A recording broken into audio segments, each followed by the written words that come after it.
नमस्कार साथियों। आज हम लोग क्लास 12th का बायोलॉजी अध्ययन करने जा रहे हैं।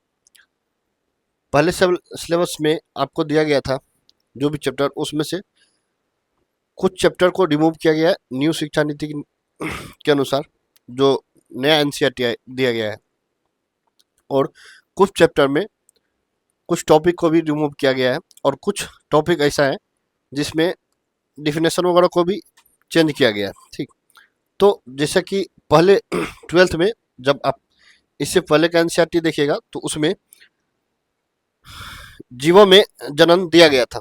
ठीक है, जो कि इस न्यू एनसीईआरटी में उसको रिमूव कर दिया गया है।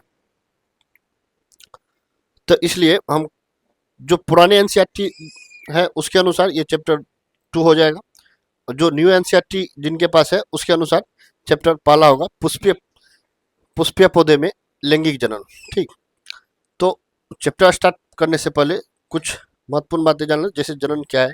ठीक है, जनन कितने प्रकार के होते हैं ये हम इसके बारे में जानते हैं हम लोग। ठीक है,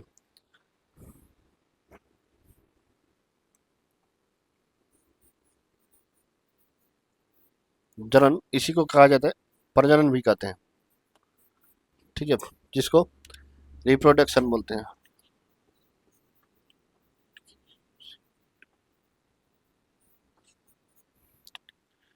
तो सृष्टि में जो भी जीव है वो क्या चाहते हैं, हमारा पीढ़ी दर पीढ़ी लगातार बना रहे, पीढ़ी निरंतर जनसंख्या में ग्रोथ होता रहे। ठीक है, तो वह किस विधि के द्वारा होता है, जनन विधि के या जनन क्रिया के द्वारा ही होता है। तो हम लोग क्या कर सकते हैं, वैसा जैविक क्रिया जिसके द्वारा कोई भी जीव अपनी पीढ़ी को निरंतर बनाए रखने में सक्षम हो, वह क्या कहलाता है, जनन कहलाता है। या दूसरी तरीका से कर सकते हैं कि वैसा जैविक प्रक्रिया जिसके द्वारा कोई भी जीव अपने जैसे संतान की उत्पत्ति कर अपने पीढ़ी को बनाए रखने में सक्षम रहते हैं, क्या कहलाते हैं, जनन कहलाते हैं। ठीक है, तो वैसा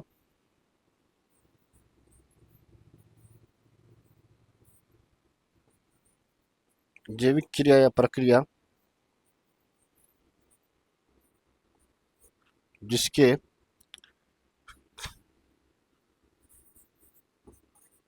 द्वारा कोई भी जीव वैसा जैविक प्रक्रिया जिसके द्वारा कोई भी जीव अपने जैसे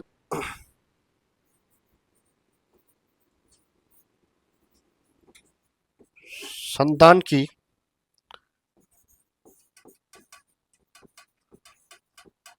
उत्पत्ति कर अपने जैसी संतान की उत्पत्ति कर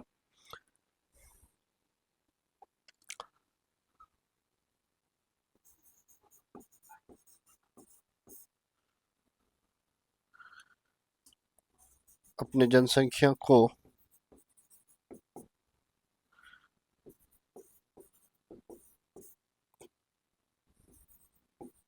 पीढ़ी दर पीढ़ी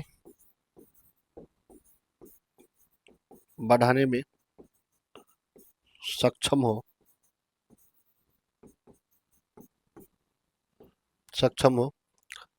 प्रजनन कहलाता है।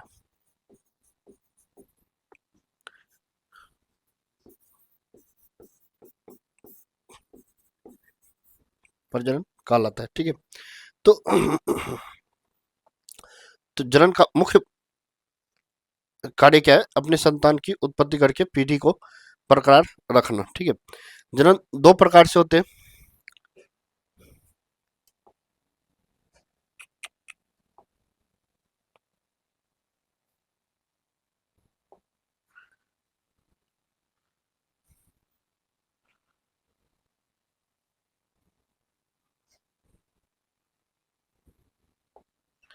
जनन के दो प्रकार हैं।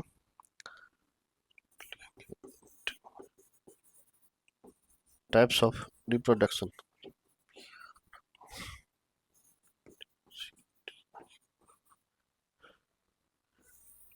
Types of reproduction. ठीक है, जनन के दो प्रकार हैं। sexual reproduction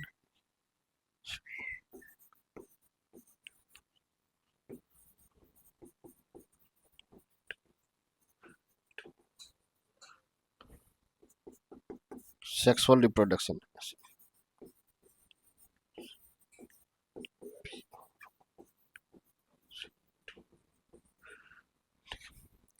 सेक्सुअल रिप्रोडक्शन को कहते हैं अलैंगिक जनन।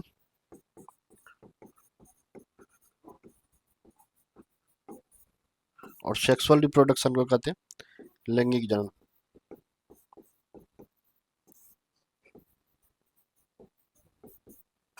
ठीक, तो हम लोग जानेंगे पहले सेक्सुअल रिप्रोडक्शन यानी कि अलैंगिक जनन किसे कहते हैं।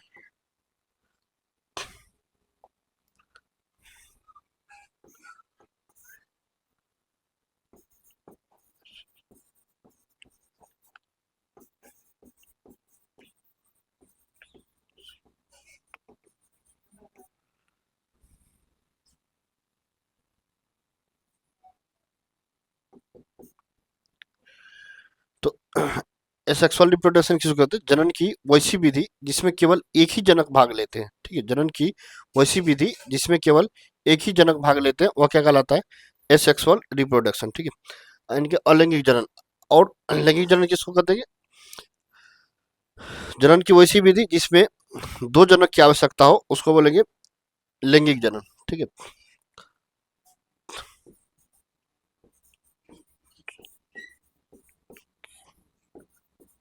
जनन की वैसी विधि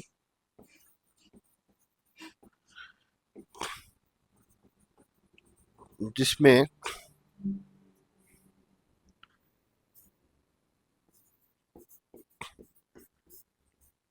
केवल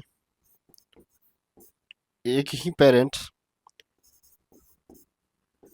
यानी कि एक ही जनक भाग ले उसे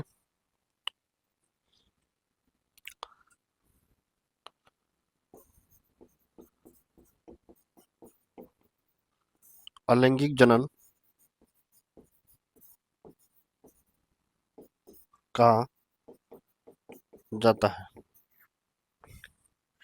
अधिकांश एक कोशिकीय जीव में जलन जो है अलैंगिक विधि के द्वारा ही होता है। जितने भी अधिकांश एक कोशिकीय जीव है सृष्टि में, उसमें अपने संतान उत्पन्न करने की जो क्षमता होती है वह कौन सी विधि के द्वारा होती है? अलैंगिक जनन के द्वारा। ठीक है,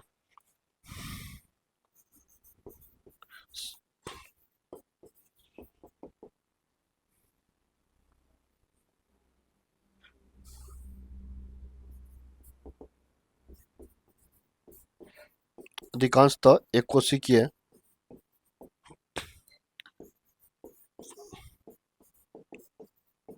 जीवों में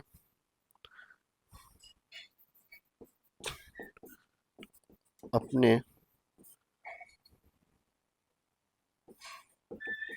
अपने जैसे संतान उत्पन्न करने की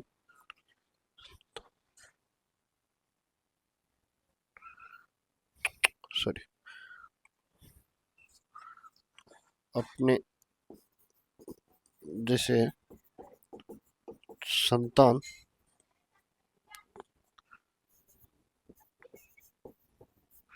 उत्पन्न करने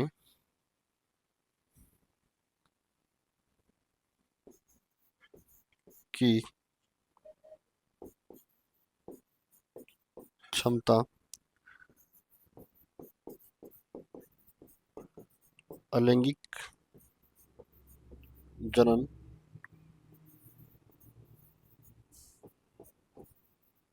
विधि द्वारा होता है। तो दोस्तों जितने भी जीव है यानी कि ऐसे कहा जा सकता है अधिकांश एक कोशिकीय जीव में संतान उत्पन्न की करने की जो क्षमता होती है वह कौन सी होती है? कौन सी विधि के द्वारा? अलैंगिक जनन विधि द्वारा होती है। ठीक है,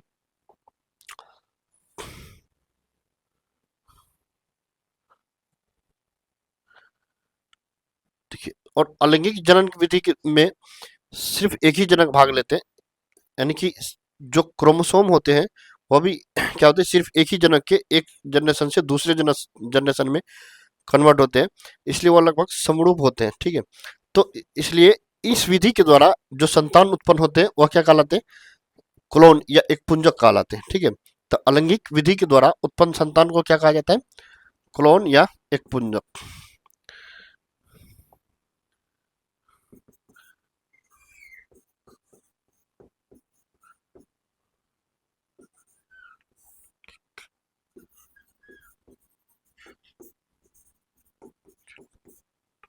अलैंगिक विधि द्वारा उत्पन्न संतान को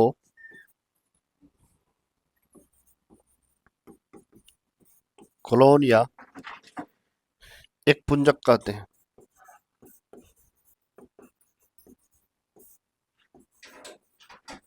क्लोन या एक पुंजक कहते हैं। ठीक है, अलैंगिक विधि द्वारा उत्पन्न संतान को क्लोन या एक पुंजक कहते हैं। क्यों? क्योंकि इसमें केवल एक ही जनक भाग लेते हैं, इसलिए इससे जो उत्पन्न उत्पन्न संतान होते हैं वह क्या होते हैं, पेरेंट्स के समरूप होते हैं। ठीक है,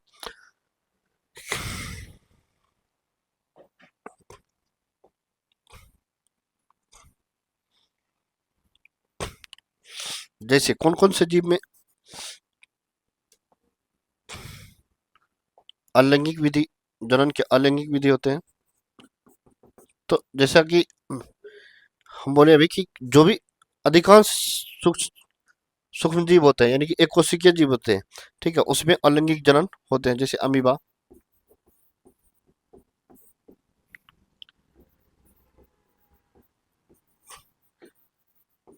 पेरामीशियम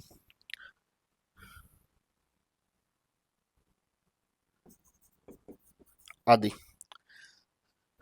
सिर्फ यह नहीं कहा जा सकता है कि जो एक एक कोशिकीय जीव है उसमें ही केवल अलैंगिक जनन होते हैं, क्योंकि पादप, बहुत सारे पादप हैं जो बहुकोशिकीय होते हैं, उसमें भी क्या होते हैं, अलैंगिक जनन होते हैं। ठीक है, तो उसको बाद में जानेंगे हम, क्योंकि इस सिलेबस में उसको छांट दिया गया थोड़ा बहुत, तो उसको हम छोड़ के चलते हैं।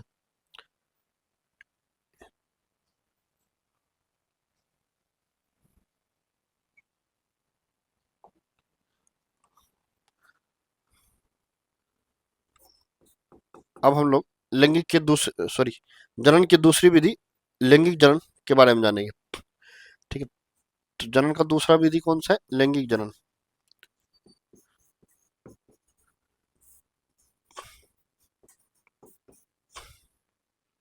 सेक्सुअल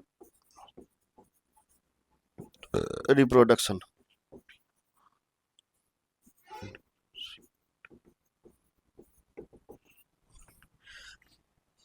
तो इसमें क्या होते हैं, दो दो जनक की आवश्यकता होती है। ठीक है, लैंगिक जनन में दो जनक की आवश्यकता होती है। तो बताइए, तो क्या यह कहना सत्य है कि यदि दो जनक भाग ले, ठीक है, दो जनक भाग ले तो लैंगिक जनन की संपूर्ण घटनाएं होगी? पॉसिबल है क्या? सिर्फ यह कहना क्या होगा, गलत होगा कि केवल दो जनक भाग लेने से क्या लैंगिक जनन की संपूर्ण घटनाएं होगी। ठीक है, क्यों? यदि फीमेल फीमेल यदि भाग लेते हैं, ठीक है, तो फिर क्या हो पाएगा, लैंगिक जनन पूर्ण नहीं हो पाएंगे, लैंगिक जनन की संपूर्ण घटनाएं पूर्ण नहीं हो पाएगी। यदि मेल मेल भी भाग लेगा, ठीक है, तो लैंगिक जनन की संपूर्ण घटनाएं नहीं हो पाएगी। तो केवल यह कहना गलत है कि इसमें क्या दो जनक की आवश्यकता होती है। ठीक है, तो सही क्या होगा, इसमें लैंगिक जनन में दो विपरीत जनक की आवश्यकता होती है। ठीक है, अर्थात नर और मादा की आवश्यकता होती है। ठीक है, तो क्या करना सही होगा, लैंगिक जनन में दो विपरीत जनक जब भाग लेते हैं तब जाकर के लैंगिक जनन घटनाएं पूर्ण होती है और संतान की उत्पत्ति होती है। ठीक है, तो जो लैंगिक जनन की संपूर्ण घटनाएं कब पूर्ण होगी, जब दो विपरीत जनक इस क्रिया में भाग लेंगे, तब जाकर के लैंगिक जनन की घटनाएं पूर्ण होगी। तो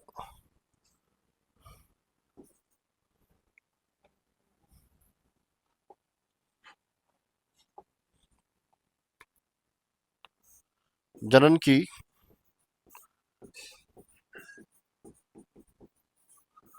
वैसी विधि जनन की वैसी विधि जिसमें दो विपरीत जनक नर और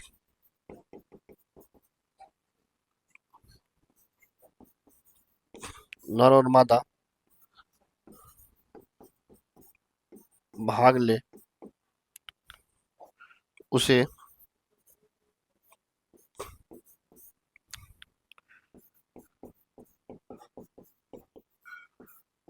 लैंगिक जनन कहते हैं। ठीक है, तो जनन की वैसी विधि जिसमें दो विपरीत जनक की आवश्यकता हो, दो विपरीत जनक भाग ले नर और मादा। ठीक है, उसे क्या कहा जाएगा? नर और सॉरी, उसे क्या कहा जाएगा? लैंगिक जनन कहा जाता है।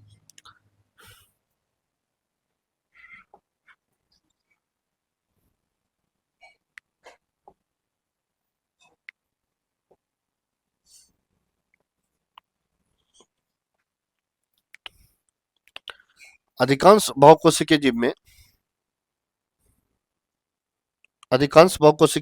जनन की कौन सी विधि होती है? बहुकोशिकीय विधि। ठीक है, अधिकांश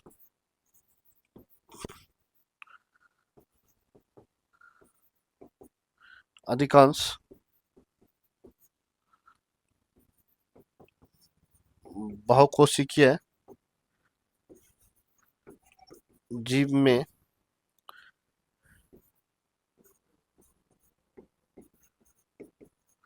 लैंगिक जनन होती है। ठीक है, जैसे मनुष्य, गाय, भैंस, बकरी, ये सब क्या है? बहुकोशिकीय जीव है। ठीक, और इसमें लैंगिक जनन विधि द्वारा अपने संतान की उत्पत्ति किए जाते हैं।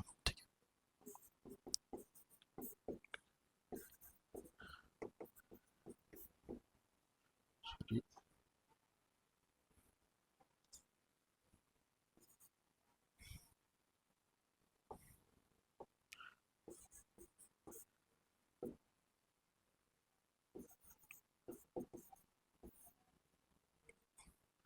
पुष्पीय पौधे। ठीक है, ये सभी में आदि जनन की कौन सी विधि होती है? लैंगिक लैंगिक जनन की विधि होती है। ठीक है, जो भी अधिकांशतः बहुकोशिकीय जीव में जनन की कौन सी विधि होती है? लैंगिक जनन की विधि द्वारा अपने जैसे संतान की उत्पत्ति किए जाते हैं।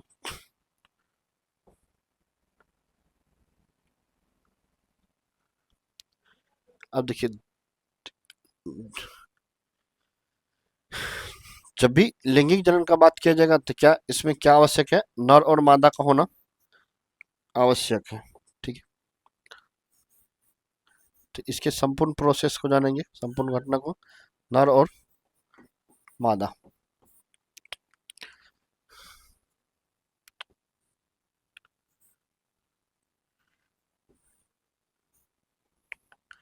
नर में लैंगिक अंग के रूप में क्या पाया जाता है? मुख्य लैंगिक अंग के रूप में विरिसन होते हैं।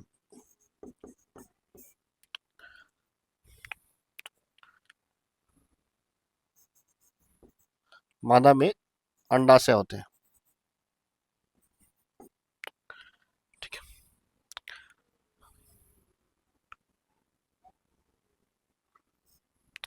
विरिसन में क्या बनते हैं?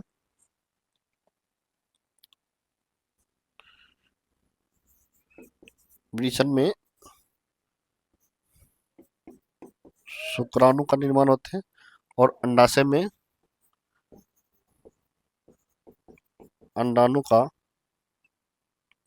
निर्माण होते हैं। ठीक है, लैंगिक जनन के लिए दो विपरीत जनक की आवश्यकता होती है, नर और मादा। नर में जो लैंगिक अंग होते हैं उसको प्रमुख लैंगिक अंग विरसन बोला जाता है, और विरसन में किसका? शुक्राणु का निर्माण होता है। ठीक है, और मादा में अंडाशय होते हैं और अंडाशय में अंडाणु का निर्माण होते हैं। और शुक्राणु में ही क्या रहता है,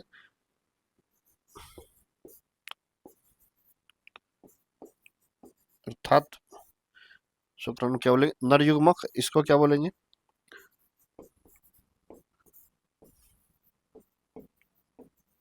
मादा युग्मक। ठीक है।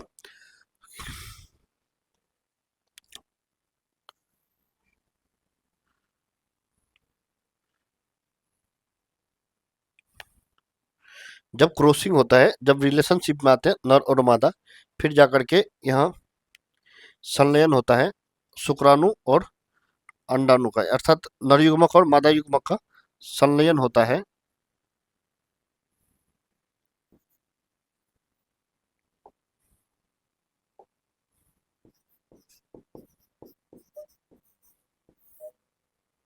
संलयन होता है और संलयन के फलस्वरूप निषेचन की क्रिया पूर्ण होती है। निषेचन की क्रिया यानी कि फर्टिलाइजेशन की क्रिया पूर्ण होती है। जब फर्टिलाइजेशन हो जाता है, निषेचन की क्रिया पूर्ण हो जाती है,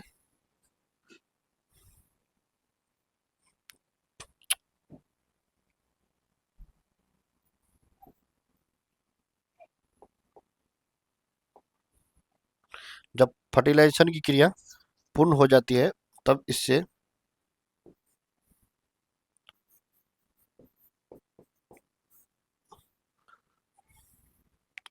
भ्रूण का निर्माण होता है और यह इस वृद्धि करके,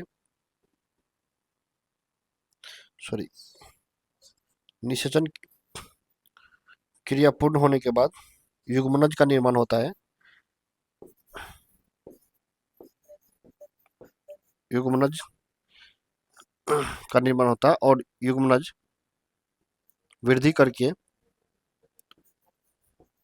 भ्रूण बनाता है।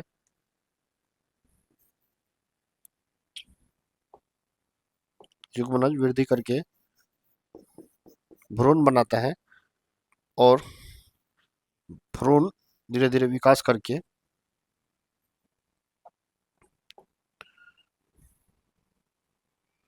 भ्रूण धीरे धीरे विकास करके नए शिशु का निर्माण करते हैं।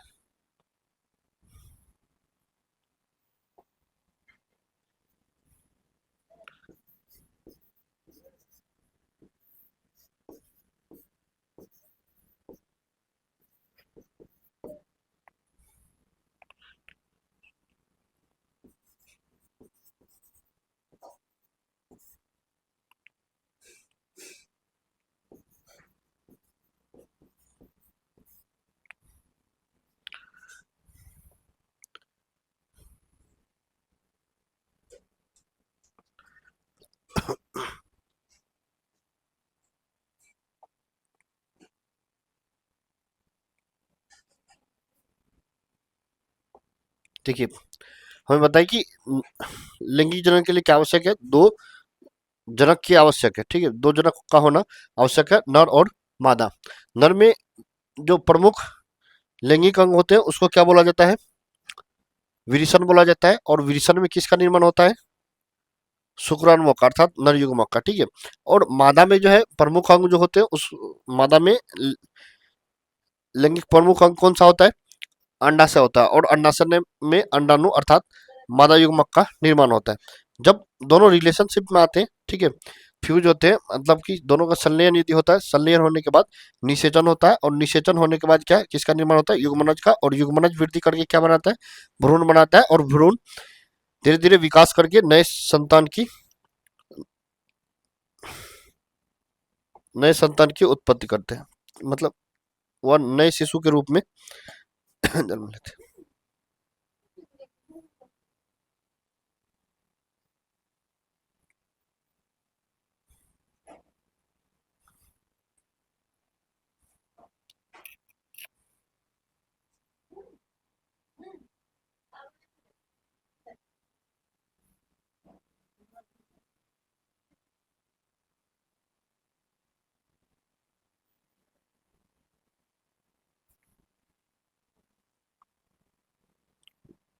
देखिए, टेक्निकली थोड़ा परेशानी होता है हमको।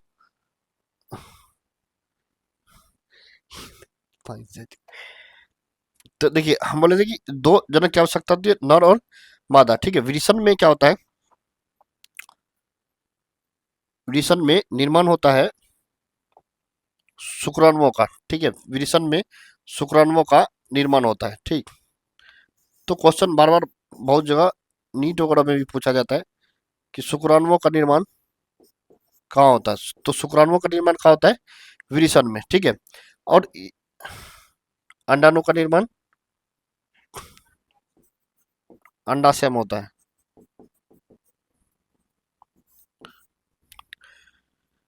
साथ ही साथ क्रोमोसोम की संख्या कितनी होती है हम लोगों में, 46। ठीक है, तो नर में भी कितने, 46। ठीक है, और मादा में भी 46। ठीक, क्रोमोसोम की संख्या 46 होती है। जब भी युग्मक बनेगा, ठीक है, तो युग्मक बनेगा, युग्मक बनने के टाइम ही क्या होता है, अर्धसूत्री विभाजन होता है। सेम सिचुएशन में, सेम समय में जब युग्मक बन रहा होता है, ठीक है, नर के विरिसन में युग्मक बन रहा होता है, अर्थात शुक्राणु बन रहा होता है, और मादा के अंडाशय में अंडाणु बन रहा होता है, उसी समय अर्धसूत्री विभाजन होता है। और अर्धसूत्री विभाजन में क्या होता है, क्रोमोसोम की संख्या आधी हो जाती है। यदि 46 है तो कितनी हो जाएगी, 23 हो जाएगी। ठीक है, जिस समय शुक्राणु बन रहा होता है उसी समय क्या होता है, इन दोनों में अर्धसूत्री विभाजन होगा। कौन सा विभाजन होगा, अर्धसूत्री विभाजन। और जब भी कोशिकाओं में अर्धसूत्री विभाजन होता है तो क्रोमोसोम की संख्या क्या हो जाएगी, आधी हो जाएगी, समान नहीं रहेगी, वह क्रोमोसोम की संख्या आधी हो जाएगी। और जो भी जिस भी जीव में लैंगिक जनन होते हैं, ठीक है, जो भी जीव लैंगिक जनन करते हैं उसमें क्रोमोसोम की संख्या आधी हो जाती है। और जिस समय युग्मक बन रहा होता है उसी समय सेम, उसी सिचुएशन, उसी समय में अर्धसूत्री विभाजन होता है वहां और कोशिकाओं के बीच। और अर्धसूत्री विभाजन के कारण ही क्रोमोसोम की संख्या क्या हो जाती है, युग्मक में आधी हो जाती है। जो भी जीव में लैंगिक जनन होते हैं उसमें गुणसूत्रों की संख्या आधी हो जाती है, किसमें, युग्मक में। ठीक है, तो इसलिए शुक्राणु में भी गुणसूत्र की संख्या कितनी हो जाएगी, 23। ठीक है, और अंडाणु में भी गुणसूत्रों की संख्या 23 हो जाएगी, हाफ हो जाएगी। 46 है तो 23 आधा आधा हो जाएगी। ठीक है, मतलब ये जो हम लोग होते हैं क्या होते हैं, दुगुनित टाइप्स के जीव है। ठीक है, क्या होते हैं, दोगुनित, हम लोग जो है दोगुनित, हम लोग कोशिकाएं क्या है, दुगुनित है। ठीक है, किसको छोड़ करके, केवल युग्मक को छोड़ करके। ठीक है, केवल युग्मक को छोड़ करके, नर युग्मक और मादा युग्मक को छोड़ करके जो भी कोशिकाएं, या चाहे गर्भ में, माता के गर्भ में नए शिशु का निर्माण हो रहा हो, या हम लोग का पूर्ण शरीर हो, ठीक है, वह क्या होते हैं, दुगुनित होते हैं हम लोगों की कोशिकाएं, सिर्फ युग्मक को छोड़ करके। ठीक है, तो और जो हम लोगों का युग्मक जो होता है, ठीक है, वह क्या होता है, अगुणित होता है, यानी कि एन होता है,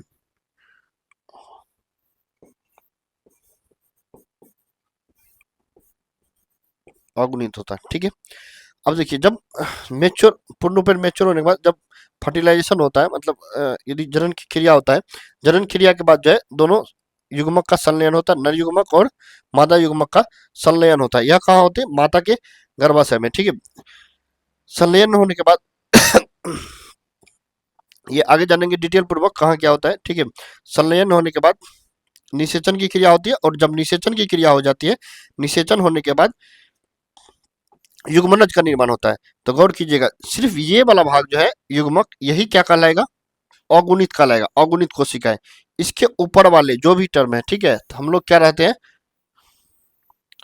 दुगुणित कोशिकाएं। ठीक है, फिर इसके जब निषेचन की क्रिया हुआ, निषेचन करके युग्मनज का निर्माण हुआ, और युग्मनज जो ही निर्माण होगा तो वह क्या हो जाएगा, 2n, मतलब दुगुणित कोशिका का निर्माण हो जाएगा। ठीक है, अर्थात माता के गर्भ में ही, गर्भ से भी पहले फिलोपियन नलिका में ही, ठीक है, ये दुगुणित कोशिकाएं हो जाती है। अर्थात जब निषेचन होगा, निषेचन के पश्चात युग्मनज का निर्माण होगा, तो तब क्या हो जाएगा, 23, मतलब मादा के 23 क्रोमोसोम और नर के 23 क्रोमोसोम दोनों युग्मक के सहयोग से मिल करके ये कंप्लीट एक जीव का निर्माण करता है, ठीक। और युग्मनज धीरे धीरे वृद्धि करता है, वृद्धि करके क्या बनाता है, भ्रूण बनाता है, और भ्रूण जो है धीरे धीरे विकास करते रहता है, ठीक है। और भ्रूण में विकास होकर के यही कौन सी नए शिशु में परिवर्तित होते हैं, फिर शिशु को प्रसव के माध्यम से जन्म होता है, ठीक है।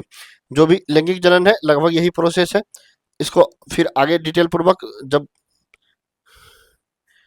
मानव में जनन पढ़ेंगे फिर डिटेल पूर्वक पढ़ेंगे, फिलहाल के लिए इतना ही।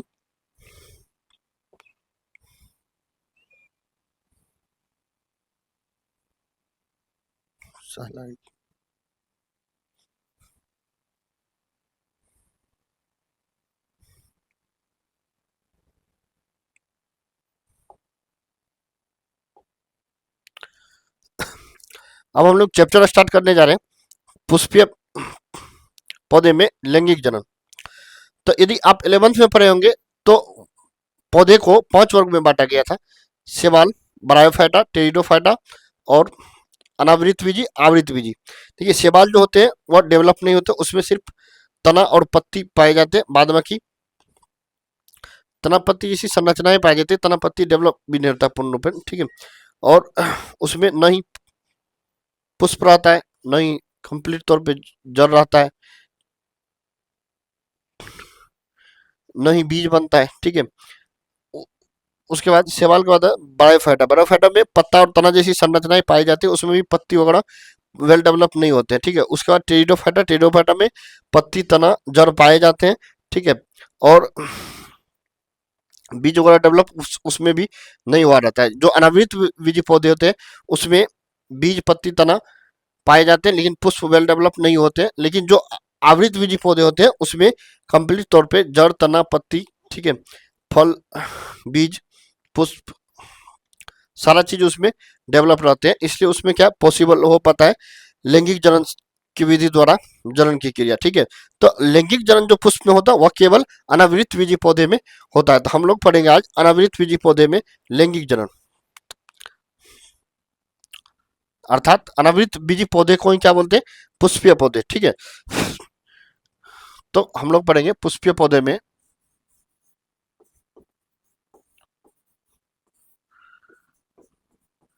ये न्यू एनसीईआरटी के अनुसार आप लोगों का पहला चैप्टर है, जो पुराने वाले एनसीईआरटी है उसके अनुसार ये दूसरा चैप्टर हो जाएगा।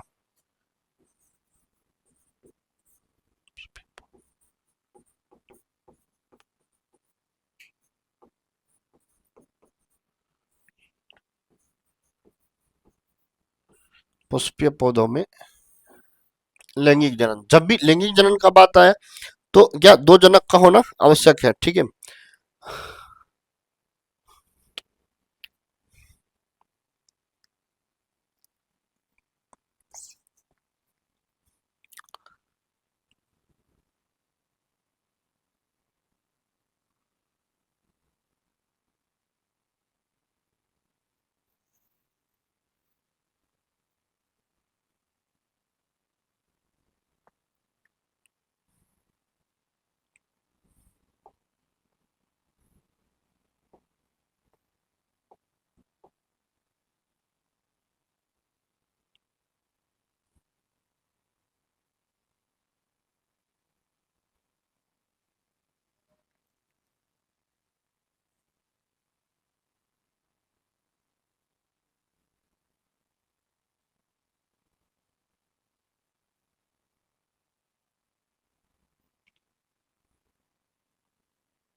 देखिए यदि कंप्लीट सही से बनाया जाए तो टाइम कुछ ज़्यादा लग जाएगा, टाइम के अभाव में हम खींच देते हैं।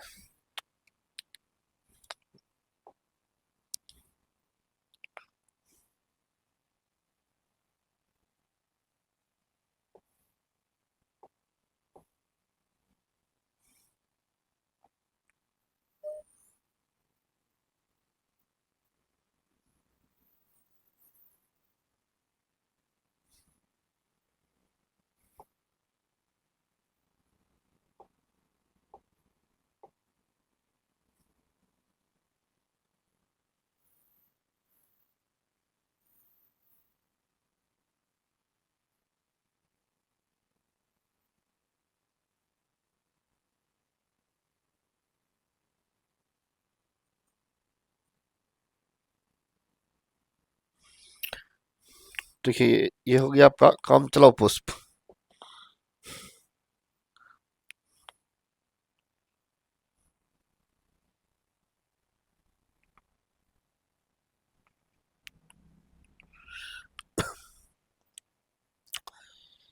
ये वाला जो भाग है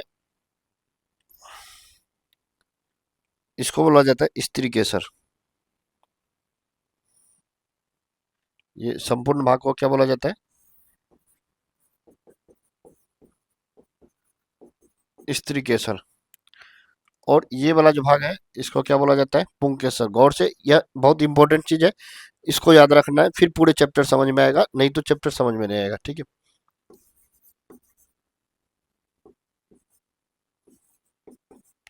ये वाला भाग जो है रेड कलर से, इसको बोला जाता है पुंकेसर। ठीक है, वैसे हरा होना चाहिए। ये जो पत्ती दिख रहा है बड़ा वाला कलरफुल, इसको बोला जाता है दल। ठीक।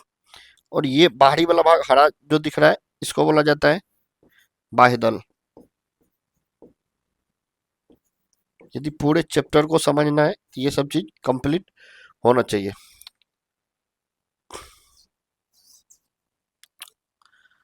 अब देखिए स्त्री केसर, यदि एक स्त्री केसर है, वैसे कई सारे पौधे में कई सारे स्त्री केसर पाए जाते हैं, लेकिन बहुत सारे यहाँ बना नहीं सकते, सिर्फ समझना है।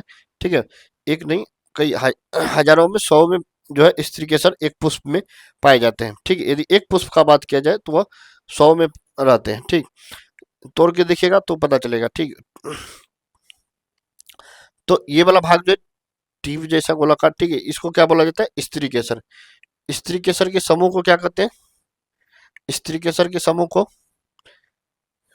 जयांग बोला जाता है। ठीक है, स्त्री केसर को के समूह को जयांग बोला जाता है, अर्थात 2 से या 4 5 10 यदि स्त्री केसर हो तो उसको क्या बोलेंगे?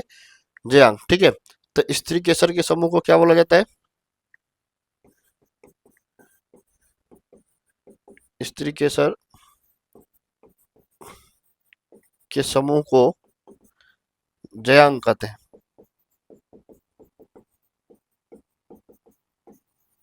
ठीक, उसी प्रकार से पुंकेसर भी एक नहीं अनेक कई सारे पाए जाते हैं। ठीक है, बहुत सारे पुंकेसर एक पुष्प में पाए जाते हैं। पुंकेसर के समूह को क्या कहा जाता है? पुमंग बोला जाता है। ठीक है, पुंकेसर के समूह को पुमंग कहा जाता है। पुंकेसर के समूह को पुमंग कहा जाता है। ठीक है, इतना बात याद रखना। स्त्री केसर, यदि एक स्त्री केसर है तो स्त्री केसर। ठीक है, ये वाला भाग बीच वाला ये क्या कहलाता है? कंप्लीट स्त्री केसर कहलाता है। स्त्री केसर के समूह को क्या कहा जाता है? जयांग कहा जाता है। ठीक है, स्त्री केसर के समूह को जयांग कहते हैं। ठीक, पुंकेसर जो होते हैं, पुंकेसर के समूह को क्या बोला जाता है? पुमंग बोला जाता है। ठीक है, दल, दल के समूह को दलपुंज कहते हैं। ये जो कलरफुल देखिए, जब पुष्प रहेगा तो पुष्प के देखिएगा जो बड़ा बड़ा पत्ता रहता है, ठीक है, पुष्प के जस्ट साइड में, तो वह यानी कि स्त्री केसर और पुंकेसर के जस्ट साइड में वो रहता है, उसको क्या बोलते हैं? दल। और दल का प्रमुख कार्य क्या होता है? भावरे को अपने ओर आकर्षित करना। ठीक है, फिर जब परागण की क्रिया कंप्लीट करने के लिए वो आगे पढ़ेंगे डिटेल। ठीक है, तो दल का काम क्या होता है? भवरे को अपने ओर सुगंध से और कलर से अपने ओर आकर्षित करना। ठीक है, ताकि वह पुंकेसर पे आकर के बैठे और पुंकेसर में परागकोश पुंकेसर के परागकोश पर बैठ करके और वहाँ नाड़ी युग्मक को लेकर के स्त्री केसर के वर्तिकाग्र पे आए, फिर जो है परागण परागण क्रिया हो पाए। ठीक है, तो इसीलिए दल जो होते हैं वह क्या होते हैं? कलरफुल होते हैं। जब भी देखिएगा तो दल जो होते हैं, ठीक है, यानी कि स्त्री केसर और पुंकेसर के जस्ट साइड में जो पत्तियां रहती है, ठीक है, पुष्प में, वह क्या रहते हैं? कलरफुल रहता है, साथ ही साथ वह सुगंधित रहती है। ठीक है, भावड़े को अपने ओर आकर्षित करने के लिए। तो एक यह जब भी दल या बाह्य दल रहेंगे वह क्या रहेंगे? जोड़े में रहेंगे, सिंगल नहीं रहेंगे। यदि 2 रहेंगे या तो 4 रहेंगे। ठीक है, छोड़ेंगे, ऐसे नहीं रह सकता, 3 5 ऐसे नहीं रह सकता। कुछ अपवाद पुष्प है उसमें पाए जाते हैं, वो आगे जानेंगे। ठीक है, तो दल जब भी रहेंगे जोड़े में रहेंगे, बाह्य दल जब भी रहेंगे तो जोड़े में रहेंगे, इतना चीज को याद रखना है। ठीक है, तो दल के समूह को क्या कहा जाता है? दलपुंज कहा जाता है। ठीक है, दल के समूह को, सॉरी,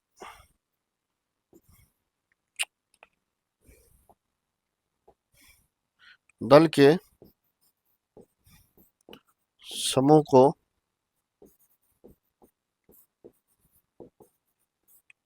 दलपुंज कहते हैं। ठीक है, दल के समूह को दलपुंज कहते हैं। ठीक है, जो बाह्य दल है, फिर बाह्य दल भी जोड़े में ही पाए जाते हैं। ठीक है, बाह्य दल का क्या कार्य होता है? जब पुष्प कली अवस्था में रहता है। ठीक है, पहला दिन से लेकर के 2 4 5 दिन तक। ठीक है, कली अवस्था में, शुरुआती अवस्था में रहता है, तो यह संरक्षित करता है बाहरी पुष्प को, बाहरी वातावरण से संरक्षित रहता है। क्योंकि पुष्प के अंदर वाले जो भी भाग होते हैं वह क्या होते हैं? बहुत मुलायम, कोमल होते हैं। ठीक है, उसको बाहरी वातावरण से संरक्षण प्रदान करना बाह्य दल का कार्य होता है। ठीक है, बहुत सारे पुष्प में बातक भी लगा रहता है, फिर इससे फल का निर्माण रहता है। तो बाह्य दल दिखेगा, मतलब जैसे कदीमा वगैरह यदि तोड़िएगा, ठीक है, बैगन वगैरह तोड़िएगा, तो उसमें उसके फल में जो है चिपका रहता है हरा सा पत्ती। ठीक है, तो वही क्या है? बाह्य दल। वह शुरुआती स्टेज से ही पुष्प को संरक्षण प्रदान करते हैं। ठीक है, पुष्प को बचा करके रखते हैं, फिर आगे फर्टिलाइजेशन वगैरह भी होता है और फल का भी निर्माण होता है। ठीक है, तो बाह्य दल के समूह को क्या कहा जाता है? बाह्य दल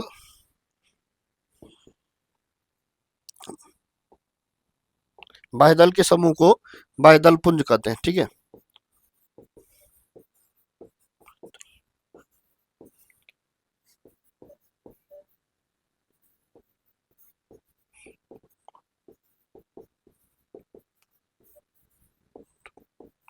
बाह्य दल के समूह को बाह्य दल पुंज कहते हैं। इतना में कोई दिक्कत नहीं होना चाहिए।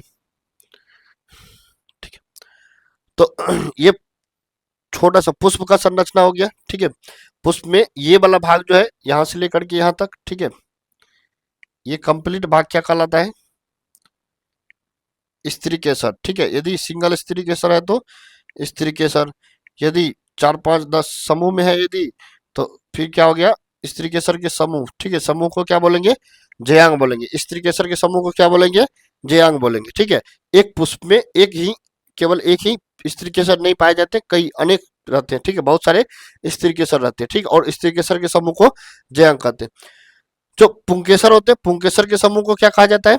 पुमंग कहा जाता है। ठीक है, पुंकेसर भी एक पुष्प में बहुत सारे पाए जाते हैं। ठीक है, और पुंकेसर के समूह को क्या कहा जाता है? सॉरी, हाँ, पुंकेसर के समूह को पुमंग कहा जाता है। ठीक है, उसके बाद हो गया दल। दल के समूह को क्या कहा जाता है? दलपुंज कहा जाता है। दल का कार्य क्या होता है? भंवरे को अपने ओर आकर्षित करना, कलर से और सुगंध छोड़ करके। ठीक है, ताकि परागण की क्रिया हो सके। उसके बाद जो है बाह्य दल। बाह्य दल के समूह को क्या कहा जाए? बाह्य दल जो होता है, ये बाहरी वाला भाग, सबसे बाहरी पुष्प के सबसे बाहरी भाग में जो पत्तियां होती है वह क्या कहलाता है? बाह्य दल कहलाता है। ठीक है, और बाह्य दल के समूह को क्या कहा जाता है? बाह्य दल पुंज कहा जाता है। ठीक है,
ठीक है। अब पुंकेसर और स्त्री केसर को जानेंगे। स्त्री केसर के भी तीन भाग होते हैं, ठीक है, पुंकेसर के भी तीन भाग होते हैं।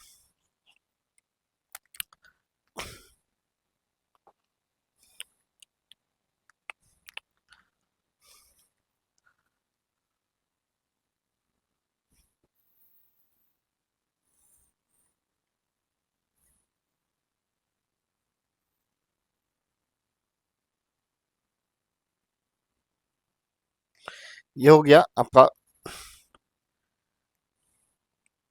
पुंकेसर। ये ऊपर वाला भाग जो है ये एंथर कहलाता है, एंथर, ठीक है, इसको प्रागकोश कहते हैं, हिंदी में इसको प्रागकोश कहते हैं, ठीक है।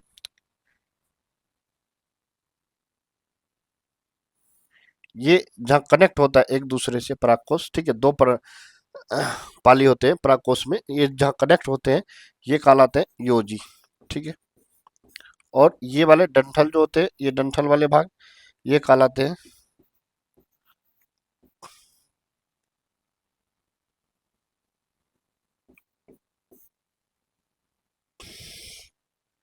पुमंग, सॉरी इसका अभी ध्यान में नहीं आ रहा, ठीक है। उसके बाद ये एक भाग हो गया। ये वाला भाग जो है ये क्या कहलाता है, स्त्री केसर। ये क्या है, पुंकेसर।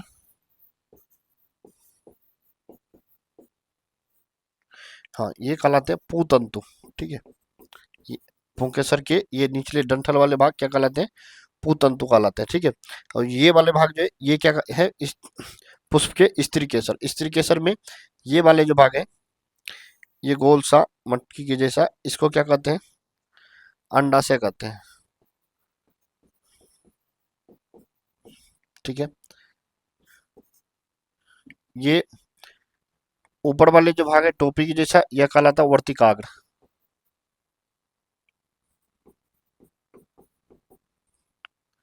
सॉरी ये वर्तिका कहलाता है। ऊपर वाले भाग टोपी के जैसे जो है ये वर्तिका कहलाते हैं। और ये वाला भाग जो है वर्तिकाग्र, वर्तिकाग्र कहलाते हैं, ठीक है। इस इतना याद रखना है। ये पुष्प जो है, पुष्प में स्त्री केसर के भी तीन भाग होते हैं। ये हो गया स्त्री केसर। स्त्री केसर के तीन भाग होते हैं। ऊपर वाले भाग को वर्तिका, ठीक है, और नीचे वाले भाग को अंडाशय। अंडाशय और वर्तिका को कनेक्ट करने वाले जो ये डंठल है, ठीक है, इसको बोला जाता है वर्तिकाग्र, ठीक। ये पुंकेसर जो होते हैं, पुंकेसर के ऊपर वाले भाग ये दो पाली जो दिख रहा है ये कहलाता है एंथर, यानी कि परागकोश। और इसी में परागकोश में ही क्या रहता है, परागकण रहता है, ठीक है। और परागकण के अंदर क्या बनता है, नर युग्मक बनता है, ठीक है। परागकण के अंदर नर युग्मक बनता है। और यही जब नर युग्मक जब मेच्योर हो जाते हैं, मेच्योर होने के बाद परागकोश का स्फुटन होता है। और स्फुटन क्रिया होने के बाद किसी माध्यम से कोई भवरे या किसी स्रोत के माध्यम से हवा के द्वारा, ठीक है, या किसी भी माध्यम से यदि स्त्री केसर के वर्तिकाग्र में पहुंचता है, और वर्तिकाग्र जो है वर्तिकाग्र पे आकर के, ये वर्तिकाग्र पे एक चिपचिपा रसदार पदार्थ रहता है जिस पे परागकण आने से परागकण जब पहुंचता है इस पे तो वह फूलता है, और फूल करके ये एक नली छोड़ता है। नली, वही नली आगे बढ़ करके आगे बढ़ते जाता है, ठीक है। फिर अंडाशय में एक रसायन होते हैं जिसके माध्यम से वह आगे की ओर खींचा चला जाता है पराग नली, ठीक है, और वह बीजांड तक पहुंचता है। फिर जाकर के परागण की क्रिया संपूर्ण होती है। इसको अगले पार्ट में हम लोग जानेंगे। फिलहाल इतना याद रखिएगा, स्त्री केसर के तीन भाग और पुंकेसर के भी तीन भाग, इतना याद रखिएगा। जो अच्छा लगे लाइक कीजिए, कमेंट कीजिए, शेयर कीजिए, साथ ही साथ जो त्रुटि हो उसको कमेंट में सुझाव दीजिए। धन्यवाद।